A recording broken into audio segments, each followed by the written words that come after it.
ZLOTNIK from Shiva Medical Center, and I want to thank Professor for the case. So I want to discuss a case of a 42-year-old woman married with one child. Her surgical history includes a left nephrectomy in 1987 in a horseshoe kidney due to angiomyolipoma and a left polycystectomy. She also had a spontaneous pneumothoraces in both sides with left pleural disease. She has no medical therapy and she never smoked.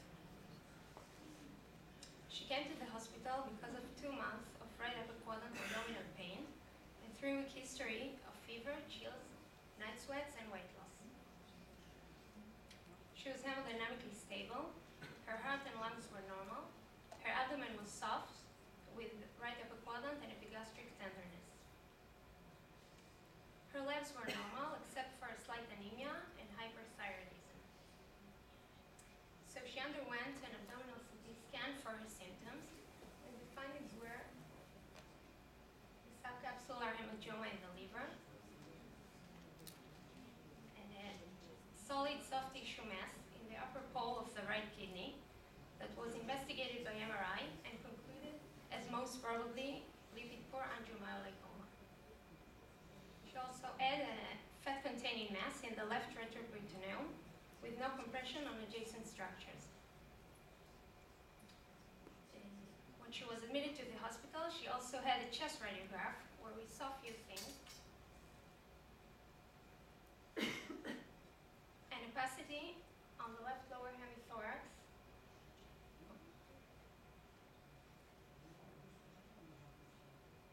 and another one on the left upper hemithorax. Knowing her history of recurrent pneumothoraces, we assume there are scars due to prior intervention.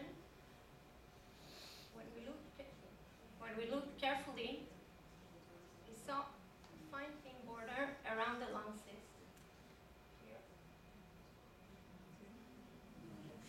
and another one on the right side. So we went back to the abdominal CT scan, where no one mentioned anything about the lungs, and looked in lung window, and that's what we saw.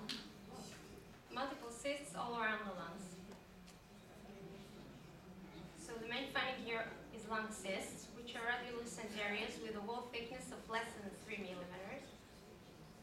We have a differential diagnosis for cystic lung diseases, fibrotic lung disease with honeycombing, Langerhans cell histiocytosis, LCH, lymphocytic interstitial pneumonia, LNP, and lymphangioliomyomatosis, LAM. In fibrotic lung disease with honeycombing, the cysts are on a background of an abnormal lung with fibrotic changes, intralobular septal thickening, traction bronchiectasis, and architectural distortion. The cysts are stuck on top of each other, and are in a basal and subpleural distribution. In Langerhans cell histiocytosis, 90% of the patients are smokers. The cysts can be irregular and bizarre shaped, and they have an upper-low predominance. It can be complicated with pneumothorax, like we see here. Lymphocytic interstitial pneumonia happens mostly in patients with autoimmune diseases like Sjögren, and in children it can be indicative of AIDS. The radiology picture is variable, but it comes with ground-glass opacities like we heard earlier. Lymphangioliomyomatosis, the cysts are on a background of a normal lung parenchyma. They're evenly spread throughout the lungs, and it happens in women in childbearing age, and it can also be complicated with pneumothorax. So we completed a chest CT for our patient. And we saw also in the coronal image multiple cysts all over the lungs with no predominance.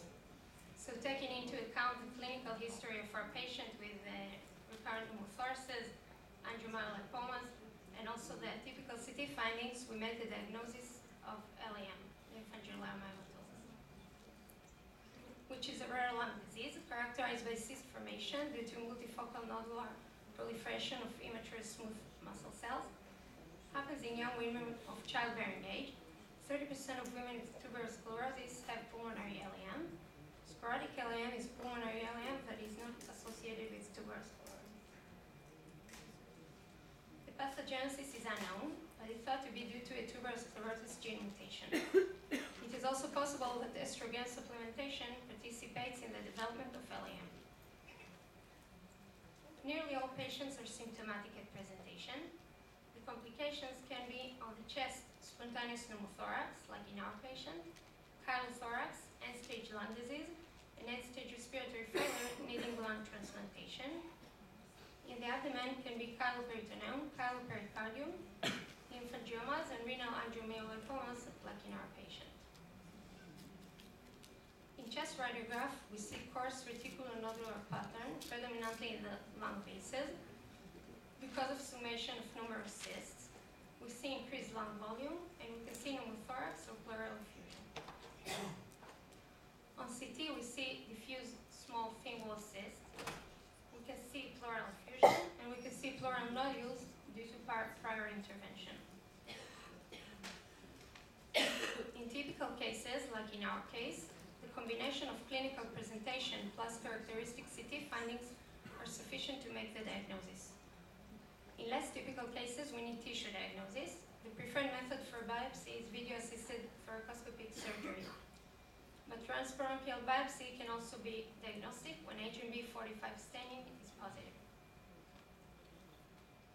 Until recently, no therapy was of proven benefit in pulmonary LAM, but recent studies of the mTOR inhibitors, like sirolimus and everolimus, have shown promise in preventing progression of disease.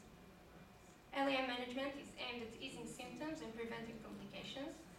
And as we said, because of progressive respiratory failure, some patients will eventually require lung transplantation. The 10-year survival of the disease is approximately 50%, with wide range. The differences in the range can be explained in the improvement in diagnosis due to frequent use of CT scans and diagnosis of mild asymptomatic forms. So in conclusion, early detection of the disease is important in order to start treatment and postpone the inevitable lung disease, lung transplantation, and the radiologists should be aware, ask for clinical correlation, and report to their referring doctor about the suspicious findings.